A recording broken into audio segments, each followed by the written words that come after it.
Hola, profe, nosotras somos Irina Orellana y Malena Segundo y nuestro tema es la escritura desde una perspectiva psicogenética.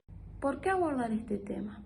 Decidimos elegirlo porque nos permite pensar desde una interpretación psicogenética la importancia de la escritura a la hora de pensar al niño como un sujeto activo en la adquisición del conocimiento y también nos permite relacionarlo con la teoría de la equilibración. La escritura es entendida como un sistema que posee la capacidad de registrar y comunicar información que a su vez nos sirve como soporte material donde podemos recuperar enunciado de otras personas. Desde esta actividad se suele pensar al niño como un sujeto pasivo quien simplemente espera que le llegue el conocimiento de otras personas. Sin embargo, si hacemos una lectura desde una interpretación psicogenética, vamos a ver que esto no es así.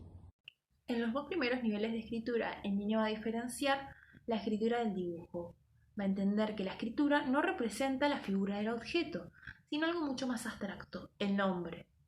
También va a contar con dos hipótesis principales, la hipótesis de cantidad mínima, que implica que las palabras tienen que tener al menos 3 letras, y la hipótesis de variabilidad, que estas letras tienen que ser distintas entre sí.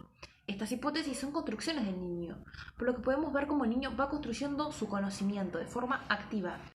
El tercer nivel es el de la fonetización de la escritura. Implica que aquello que es escrito va a tener cierta correspondencia con lo sonoro y consta de 3 hipótesis: la silábica alfabética y la alfabética. En la hipótesis silábica, el niño posee esquemas, es decir, marcos asimiladores que le permiten atribuir significación, a través de los cuales puede dar cuenta que la palabra escrita tiene ciertas partes que pueden ser diferenciadas. Entonces a cada sílaba le corresponde una letra.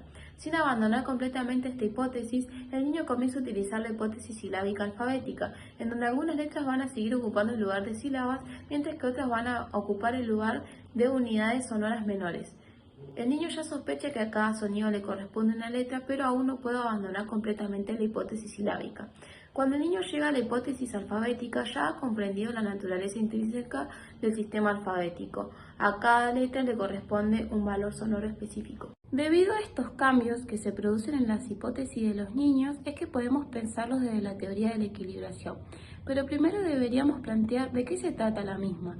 Las equilibraciones van de ciertos estados de equilibrio aproximado a otros cualitativamente diferentes, pasando por múltiples desequilibrios y reequilibraciones. Entonces podríamos pensar en una secuencia de equilibrio, desequilibrio y reequilibrio de los esquemas. Esta secuencia que comentó recién mi compañera, podemos relacionarla con el último nivel de escritura que plantea Ferreiro. Podemos pensar la hipótesis silábica como un estado de equilibrio inicial. Generalmente son los padres quienes van familiarizando al niño con la escritura. Le dicen, por ejemplo, que escriban su nombre. Así, si tenemos un niño que se llama Mariano, que contiene 7 letras, él únicamente va a escribir 3 letras, una letra correspondiente a cada sílaba. Pero en contacto con el medio se va a dar cuenta que le faltan letras, va a ver que sus padres, al escribir Mariano, utilizan una mayor cantidad. Esto es sentido como una perturbación por parte del niño, ya que hay información que sus esquemas no pueden asimilar. Esto se debe a que el equilibrio es dinámico y momentáneo, es decir, que se modifica en contacto con el medio. Es debido a las perturbaciones que podemos hablar de un estado de desequilibrio. Este estado de desequilibrio lo podemos relacionar con la hipótesis silábica alfabética, la cual es de transición y acá el niño ya es consciente de que hay información que él no puede asimilar, que a la hora de escribir le están faltando letras. Es decir, que estas perturbaciones van a actuar como desencadenantes. Sin embargo, las perturbaciones no actúan por sí mismas. Es necesario que ocurra un cambio conceptual para que el niño pueda integrar esta nueva información a sus esquemas. Y esto ocurre gracias a las reequilibraciones. Entonces, ¿qué son las reequilibraciones? Son procesos mediante los cuales los marcos asimiladores se van a modificar, reorganizar para poder integrar aquello que da sentido como perturbación, lo que da lugar a un sistema mucho más complejo, donde aquello que da sentido como perturbación ya no lo va a hacer más. Podemos pensar este proceso de reequilibración relacionado con la hipótesis alfabética, en este momento en el que el niño ya logra una correspondencia entre lo escrito y lo sonoro, ya que en esta hipótesis el niño logró integrar las perturbaciones. Es decir, que a la hora de escribir Mariano no va a escribir ya únicamente 3 letras, sino que va a escribir las 7 letras tal como lo escriben sus padres. Entonces podemos preguntarnos qué pasa con los primeros esquemas. Las primeras concepciones que los niños tienen con respecto a la escritura van a constituir sistemas más complejos. Esto quiere decir que no son eliminados, sino que constituyen la base de los siguientes a desarrollar. El sujeto construye nuevos esquemas en base a lo previo. A través de las hipótesis podemos ver el papel de las reequilibraciones que llevan al sujeto a estados más avanzados del conocimiento.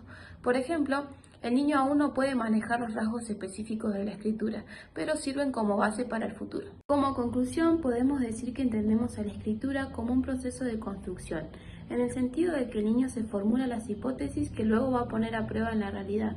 Hablamos de construcción ya que la adquisición del conocimiento se da paulatinamente, lo cual lo podemos observar en los 3 niveles mencionados anteriormente, en donde vemos al niño apropiarse poco a poco de la escritura, llegando al 3er nivel, en donde ya comprende la naturaleza alfabética de la escritura.